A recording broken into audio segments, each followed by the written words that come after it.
Hello chess friends and welcome to Azarov's chess channel and welcome to my Basics in Chess series. So in this series we follow opening principles, middle game strategies and the end game strategies. Today we talk about this chess openings again, so about this general rules of openings and this chess principles. So in my previous video with this opening principles we talked about the possibility with this king in the center position. So as I mentioned also in my previous video, be careful with your king in the center. So the main rule about the king in the center is the position in which your opponent cannot create a central pawn breakthrough. So if your opponent has a huge central control with his own pawns, don't do a king in the center situation. But today we talk about another position. In the last video we talked about this blocked center position. So when the position in the center is blocked, when it's fixed, when you cannot play with your moves with your pawns forward, when we have a certain staticity in the center, then it's possible to stay with the king in the center. Today we'll talk about this king in the center as a strategical element in this opposite side attack game. So there are these common lines like the Dragon Sicilian, like the Perch defense, like some English opening lines, like many of these lines of the Sicilian also lead into this opposite side attack game. So in order to create a fast attack, you need many tempos, and you don't want to lose, of course, tempos. So that's why castling, of course, is one tempo in the continuation of the game. So that's why in some occasions in this opposite side attack games you can really stay with the king in the center and try not to lose a tempo in the game, because when your opponent creates a flank attack like in this position, here we have a common perch defense game, and here white has prepared uh, kingside attack with the move g4, and here with the f3 move, well, white a little bit exposed himself with his f3 move, and he told you basically that he's gonna launch a kingside attack. Here of course black has the c6 move, and here of course the possibility to play the b5 move. So that's why black has also exposed a little bit himself, and he told you basically that he's gonna launch probably a queenside attack.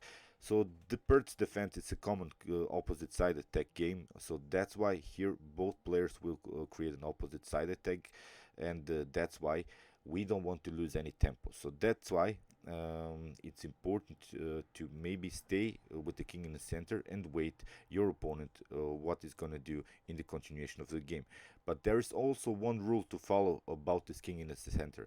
You have to secure this one move from castling rule. So this means that when the position gets too dynamic, maybe in the center, when your opponent decides to get a central pawn breakthrough, well, at least you have to have the possibility to castle immediately. So if you could just imagine the position here with the bishop on f8 and here with king in the center, so it would be dangerous to play with the king in the center, because you need the move bishop on g7 and then king on castling here on g8. So that's why you have to follow this one move far away from casting rule. So here we have now white and black playing on this very important rule, and here let's see now the possible continuations in the game. So here b5 played by black. So black is launching an immediate queenside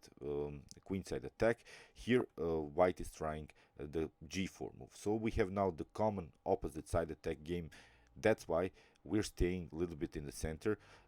If the position in the center gets somehow opened, then we can maybe escape with our king and castle.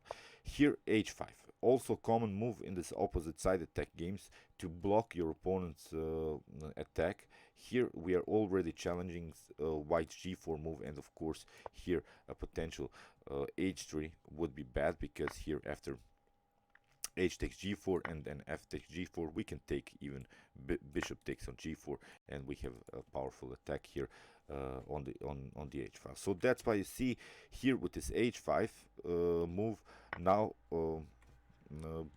white tried here g5, and now after knight on d7, I hope you realize that this attack is a little bit static now. It's really hard for white to create some open h and g files, because this pawn is now cemented, and the king is now here still perfectly fine, because well, some moves like d5, well, they don't bring you so much, because we have maybe here possibilities to create a counter attack on the move b4, and here we can also even just immediately take out here this pawn on d5. So here you see white cannot immediately push central pawn breakthrough. Here also e5 is not so good, because here we can simply takes, and here we can take off with the bishop, and of course continue the game with one pawn up. So you see, black is not endangered here to get central pawn breakthrough, and still we can stay with the king in the center. Still, again, I'm pointing you out, we are one move far away from casting, so that's why this king in the center is perfectly fine. f4, you see, now white is trying to get this file somehow opened. Here we have b4, and here knight on e2, and now c5. Supporting this very important b4, we have knight on f3, bishop on b7, and now d5. Now the position in the center gets even more cemented, but here with the d5 move, you left here the pawn on b2, we have bishop on b2, rook on b1 with an attack on the bishop, of course, and now bishop on g7, now f5, and here knight on g6. Knight on h4, we have knight on c4 with an attack on the bishop and the queen. Now white will lose the important bishop pair. Here queen on d3, but now a very powerful move by black. Bishop on a6, and now we have also some discovered discovered attacks on the queen here, and that's why here queen on b3 was played. Now queen on d7, again you see black is staying with the king in the center, because again the center is somehow closed, because an e5 pawn breakthrough is not possible, and again white played this d5 move, which even more closed the center. So now we have again this closed center position, which I've explained in my previous video in this opening principles.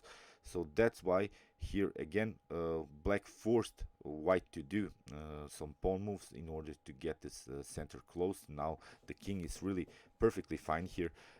Black has a very powerful activity with his pieces, and let's see now the continuation. Bishop on c1 was played. Of course, black didn't take this bishop, because this knight is much better than this bishop here. The activity of this knight is perfectly fine.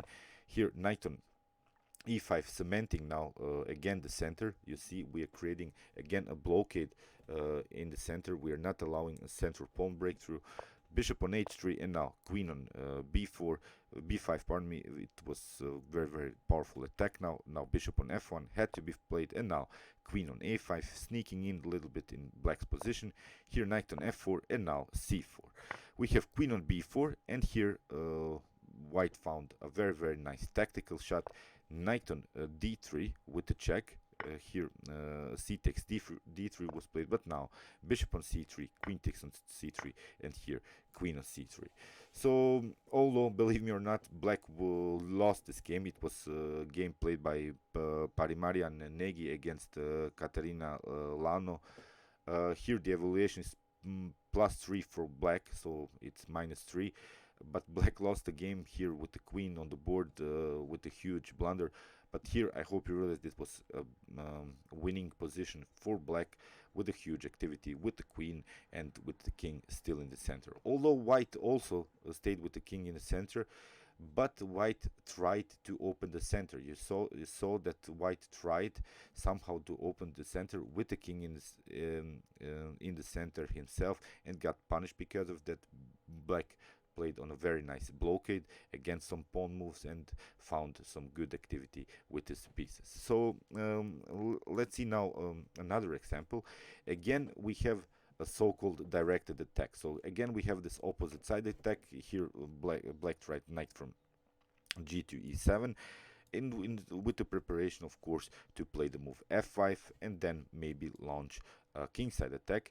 Here white has exposed himself also with the move b4, so there's no way that white is going to try to go with the king here on the queen side. So basically white's only option is here to castle kingside or to stay with the king in the center. So now we have again this opposite side attack game, so that's why we don't want to lose any tempos. We want to maybe stay even with the king in the center, but as I said, be careful about these ideas. Calculate if your opponent can open the center. So far, of course, it's not possible because a d5 move is not possible, because we have occupied it with the knight, with this bishop and this pawn on c4, and we have created an early queenside attack here with the move b5. So castling was played here, b5. We have knight on d4, now e3, kicking away the knight on e6, and now knight from g2. E2 was played, now f5, and here d4. And you see now the problems for black. White has already attacked black's center with the king in the center, but if you take here something like e takes d4, then we have knight, or even e takes d4, we have still a powerful center control. Still the position on the e file cannot get opened, and here we have a very nice activity with these 3 pawns in the center, a huge space control on the queen side. So that's why here after d4, e4 was played, and now queen on b3. Now the position is again blocked. Like I mentioned in my previous video, we have a blocked pawn structure now. The position is fixed. Now we can even stay with the king in the center. So here queen on b3, creating a discovered attack on the king on g8, and now king on h8 was played, and now white can even try another flank attack. White can try even the flank attack on the king side with the move h4. d6, now we have h5, g5 was played, and here a very interesting move, g4. Cracking the position around this central pawn. This pawn is of course the center of the pawn chain here, so that's why it's possible to break the chain here with the move g4. Here f takes g4 was played, but now counter attack with the move h6. We have bishop on f6, but now we are grabbing a central pawn. We have again a very powerful central control. I hope you realize a king in the center is only possible when you have a powerful central control, when the position in the center cannot get opened, or like in my previous video, when the position in the center is blocked. So you see this king here on e1 is perfectly fine, because there's no way that you can activate your pieces and create some attacks on this pawn on f2, because we can always play something like rook on f1, or even rook on h2 in order to defend it, and some potential g3 pawn breakthroughs in order to weaken here this f2 square. It's not possible because we have a powerful knight, which is also defensive, but it's also can participate in the attack. So that's why here it's perfectly fine to stay with this king. Rook on g8 was played, now queen on c2 with an attack on this h7. Here knight on f8 was played, knight on g3, knight on g6, and as I said, I'm not going to explain all of these tactical possibilities here. I just wanted to point you out when we have this very powerful central control now with these pieces, with these pawns, it's okay to stay with the king in the center. Knight on h5, now you see this knight comes in the attack very actively. Here rook on f8 was played, bishop on b2, we have king on g8, knight on d5, knight takes on d5, bishop takes on d5, and here king on h8 was played, and now bishop on e4, again trying to open somehow the position with an attack on this knight on g6. Queen on e8 was played, but now simply takes, h takes g6, and now knight takes on f6, rook takes on f6, and here very powerful move, d5, liberating this very great diagonal for this dark square bishop. And in this position black didn't resign. I'm sorry, I didn't tell you which game was played. It was a game played by Duncan Saddles against Peter Biasas. So here Duncan Saddles played a very active game with the king in the center, because he realized this very nice central control. He played on a very early flank attack on the queen side, didn't lose any tempos in here. Of course, after black loses this rooks, of course it's game over.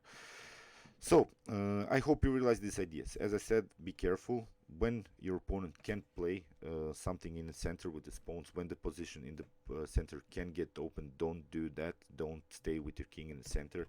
Here it was not possible because white played a very powerful central control with the pieces, and here in this position, in my previous video that I've explained, we had a really directed attack, this opposite side attack. White tried, I think, too early, and this flank attack on the king side with this move f4 and f5 opened the position too much around the king, and here you see the king was naked, and although white won this game, I'm just pointing out that here the evaluation is completely winning for black. Okay, I hope you enjoyed this video, and meanwhile you can watch my other basics in chess videos with some other opening principles, middle game strategies, and the end game strategies. And you can also watch my chess tactics and chess puzzles videos, in which I show you the best chess tactics that can happen in a chess game with some checkmate patterns and some other cool stuff. And you can also subscribe to my channel. Thanks you for watching, guys, and chess is the best, of course.